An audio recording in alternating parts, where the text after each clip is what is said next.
Yeah, how are things down on the farm near Christchurch? Oh, pretty good, pretty good. I'm not on the farm. I'm at the airport at the moment, just as a podcast with my friend Dan Brader. Right. Yeah, so I'm at the airport hanging out with my friend, and yeah. Oh, nice. How are you? So you've got a private little place where you can talk to us for about 40 or 50 minutes? Yeah, absolutely. Oh, great. Ready for that. You got away from the farm. You describe yourself as a dairy worker. Yeah. I used to work on a dairy farm for my dad, actually, 3 years ago. Uh-huh. Yeah. I'm now working at a gas station. So. Oh, right.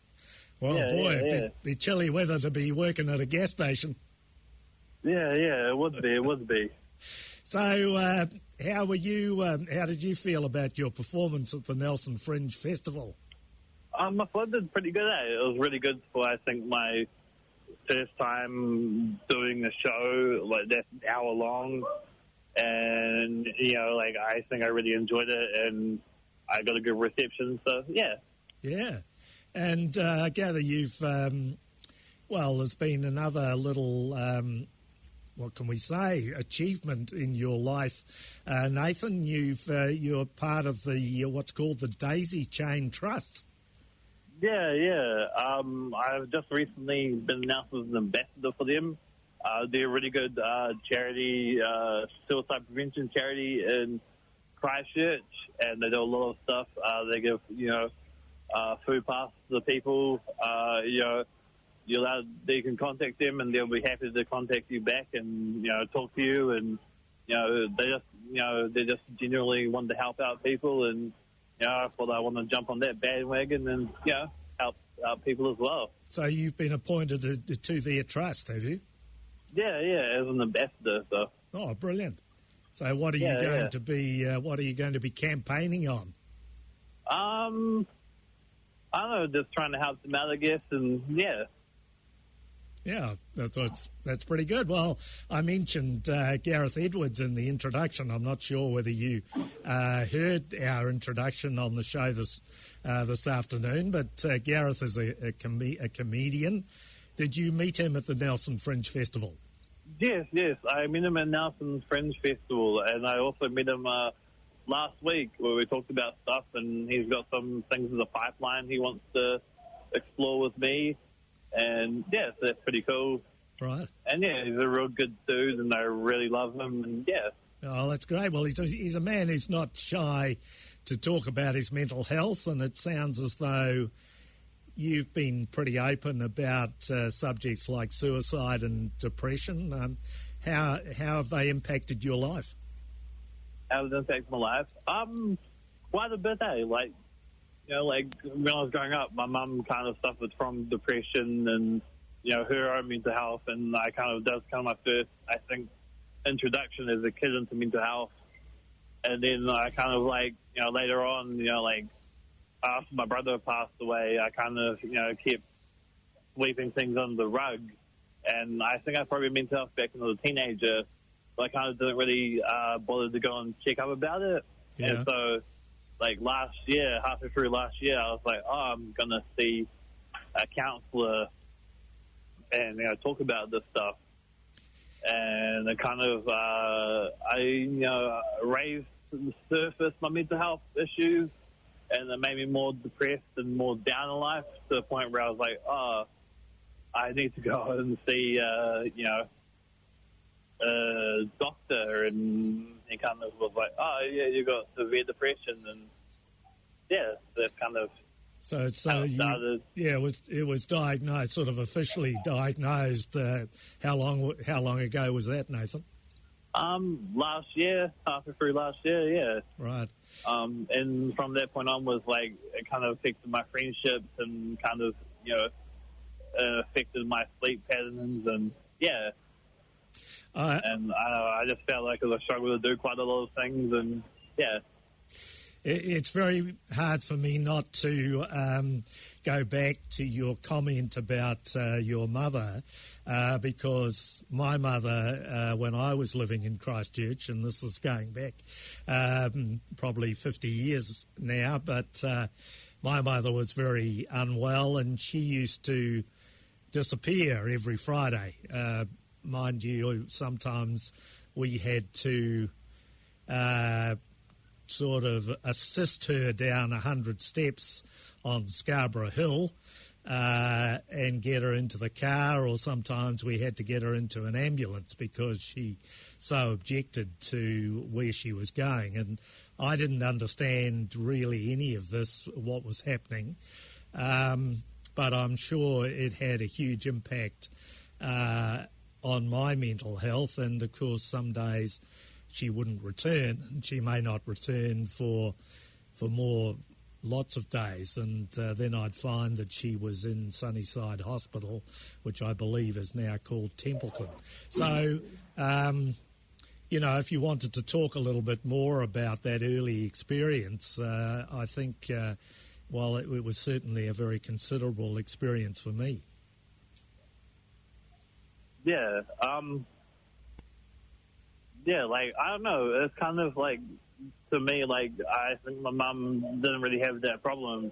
I think, she often just got put into, respite care and stuff, or, after my brother died, I think her depression spiked a bit more when I was 13, and she kind of got put into, respite, I think, respite care then as well.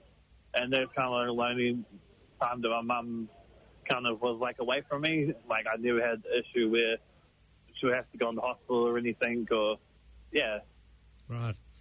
But how do you think, I guess for both of us, this was perhaps our first introduction to mental health. Would that be a correct statement for you? Yeah, absolutely. I think that is a correct statement. I think that's kind of I think those are both our first experiences, and, it's kind of but as a little kid, you're what's happening here, Yeah. And then when you're older, you're now I know what's happening. Well, I wish I had an explanation, but I won't dwell on that. So is it a daily challenge to sort of stay well and beat your vulnerabilities? Not really as much anymore, because I'm kind of, on the other side where, now I know how to, ask sing counselors and stuff, and I continue singing counselor. I kind of feel like I'm on the other side a little bit now, where I know how to deal with this, and I know a bit more, how to work around this, and, I know how to control. I know what happens when my mind gets down. I know what to do. When I start feeling down, I try and find something productive to do, go for a walk or go and watch my favorite TV show or play some PlayStation or something. Hang out with mates at the airport? Yeah, hang out with mates at the airport, go and do a gig, right. Go and watch a gig, something fun and, simple to do, I guess. So how does your comedy performance and, working on your comedy, how does that help? For me, how working on my comedy is really therapeutic. Even when I was younger, after my brother died, comedy was something for me that helped me get through grief and, help me get through grief and help me find the funny side to life. And then I wanted to be a comedian myself, and I kind of, just found comedy for me, writing jokes and telling jokes and people laughing. Right. I found it really therapeutic and really, soulful and really something that I enjoyed and, I couldn't get enough of. So, did the comedy come out of a period of grief after the death of your brother? Yeah. My friend Joseph Robinson, actually, he kind of, showed me my first, comedy gig. Well, first comedy thing, because he was a big fan of Flight of Conchords. And I went to his house one day and he kind of put on Flight of Conchords. And that was my first time where I was like, this is actually really funny and it makes me forget about so many things, and I kind of was like, hooked from that stage onwards, So do you work your mental health experiences into your comedy performance? Yeah, especially now, like when I first started comedy, I didn't really work it into as much, or didn't really tell as much stories about my real life. And now I kind of, work my comedy is about my depression and mental illness and, about, how I feel about the mental health system, about my anxiety. Right. Yeah. How do you feel about the mental health system? I think, like, from way back in the days, it's kind of improved slightly. There's still more improvements and room to tweak it. Like, I don't know if you've been to Hill Mawson recently, but, like, that looks like a jail cell for, schizophrenics. Things like that, like, make it look a bit more lively and a bit more, like a place that people want to go to get better, rather than, saying like, oh, this is I'm going to jail now. Feeling. I was just going to say, hi Nathan, it's Declan here. Hiya. I was just going to say, Hill Mawson sounds like something like a Psycho movie. It doesn't really give you much encouragement, really, from where I'm sitting. Yeah, it is it kind of felt like that for me when you first come in and you first see it. Like, it feels like you're going into like a horror movie setting, and you're like, I don't want to be here and get better. But like, then you get in there and the nurses and everyone's there is just real lovely, real awesome, and real amazing. Well, we were talking about medication, and I just wondered, there's actually a colleague of ours who's written a song called "Medicate Me to Madness." Okay. Do you have faith in this medication? Yeah. I think medication is great. I think it's a good, experience and good thing. And I love, the medication for me is real helpful and really, therapeutic as such. So, and, I think it has helped me quite a bit. And I recommend anyone to try out medication, even if, at least if you find the first two don't work, at least try the third one, because I think it is very hit and miss with the medication. Yeah, so you've had to experiment a little bit, have you? Yeah, because especially my first medication, because that made me feel worse than what I was, and it kind of spiked my depression a little bit. And then the meds I'm on make me feel a little bit better and made me feel better to the point where now, I can come off them and feel a bit more better about myself. So the doctors are going to allow you to come off them? Yeah. Oh, good. Yeah. So it did take a bit of experimentation before you got onto the right, what would we call it, cocktail? Yeah. So, in your comedy performance, I gather you do share some of the deeper and honest stories about your mental health. I mean, yeah. Can you shed a bit of light on that, Nathan? Yeah. So anyway, what I do is I kind of just talk about some of my, I basically just talk about my dark thoughts and just my shed a light on something different, because I feel like a lot of people who talk about depression, and even some comedians do this, they'll talk about it in a serious way. And for me personally, I'm not very good at speeches, but I'm good at comedy, and I kind of felt like comedy for me was a way to, I'm going to interact with people this way. I've got hand gestures going, believe it or not. Well, right in the midst of the airport. Yeah, I got hand gestures going on. Don't go out on the tarmac. That's all. They'll think you're guiding the planes. Yeah. And I kind of think, like, to myself, like, you know, the way I do comedy is kind of a different perspective and a different take on mental health and mental illness. Like, you know, for me growing up, and especially in school, like, I feel like the teachers where I didn't learn that much were the ones that are real serious.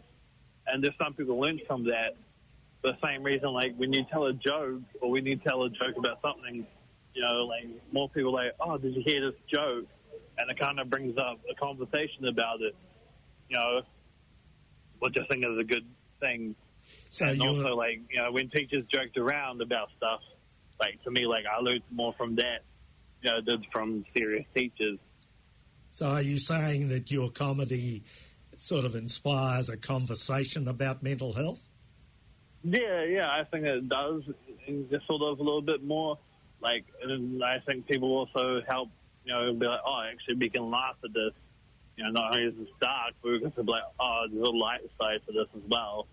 You know. Well, I guess you know, there's no gain without pain, and yeah.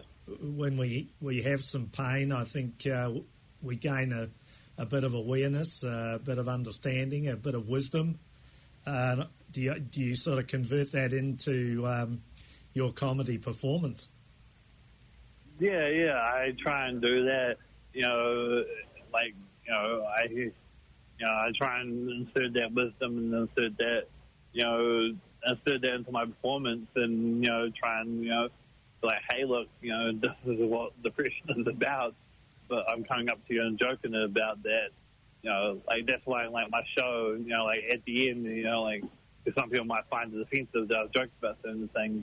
And so at the end of my show, I kind of, you know, do a serious bit and, like, hey, look, you know, like, what I've done is joked about my stuff. But at the same time, like, you know, this isn't a joking matter, and we need to take this, you know, seriously, and, you know.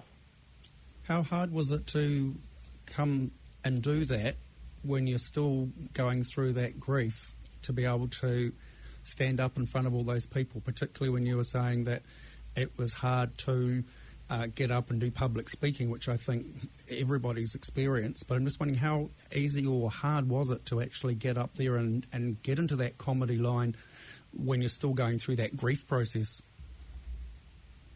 It's very easy because I just love comedy so much that, like, comedy for me, you know, is just, like, you know, just this love that I got. And, you know, like, for me, getting up on stage and telling the joke, it's like, when, you know, before I get on stage, I'll get real paranoid and real anxious. And I think a lot of comedians, before they get on stage, will have the anxious and get real paranoid, which is good. Like, people should be doing that because, you know, you're about to get up and be like, hopefully my joke land. Do you come up here very often, or you just, do you move around the country, or just remain in Christchurch? I try and move around a little bit. Like, you know, I need to make it to Auckland at some stage this year to my sets, but yeah. I mainly just stick to Christchurch and stuff. Well, I mean, Christchurch is a great centre for jazz. Is it a strong centre for comedy? Yeah, it's really strong. Like, there's a lot of, like, open mic nights in Christchurch, and just, like, you know, there's these opportunities to do gigs for people that are starting out. And, you know, like, I think the pro scene is slowly getting bigger to the point where, like, there's going to be more paid opportunities soon. And, you know, like, now I've got my show, like, I can do my show and get paid for that. Which I think... I think this is the first time that Take It From Us has ever interviewed a guest in the hall of an airport. Drinking alcohol. Well, maybe drinking alcohol as well. You're assuring me that it's only Coca-Cola. Yeah, no, it's only Coca-Cola. That's what it's mixed I mean, mental health's had a pretty high profile. There's been a lot of publicity about this government inquiry into mental health and addictions and that sort of thing. Do you think that times are changing, that there's more openness around mental health? I think times are slowly changing towards mental health. Like, I feel like there's still some things that need to change. Like, for example, like, every time an American school shooting comes on, everyone's like, oh, let's blame mental health. It's not mental health, because mental health, can't pick up a gun and be like, oh, I'm going to shoot people, and I think we still didn't change that way, where we're criminalizing people with mental health. Back in the day, way back in the day, people's mental health were like, oh, you're a witch, and nowadays, you're a criminal. Even going back to the Hill Morton thing, and Hill Morton doesn't really do a good impression of being like, this is a prison, and we're going to house all the criminals with mental health in there. I feel like that still hasn't changed that much, and I feel like that has to change a little bit with the media portraying us as criminals or bad people, because we're not. Majority of us aren't bad people. It's just thoughts that we got inside our head. And, but I feel like the hospitals are improving a little bit more, though, than they were back in the day. I feel like the nurses and the staff are, then it's no longer, we're going to lock you up and just throw away the key. They're actually more inclined to want to help us out. I mean, when I went to Hill Morton and the nurses there were like, oh, being put into, the mental hospital as a last resort.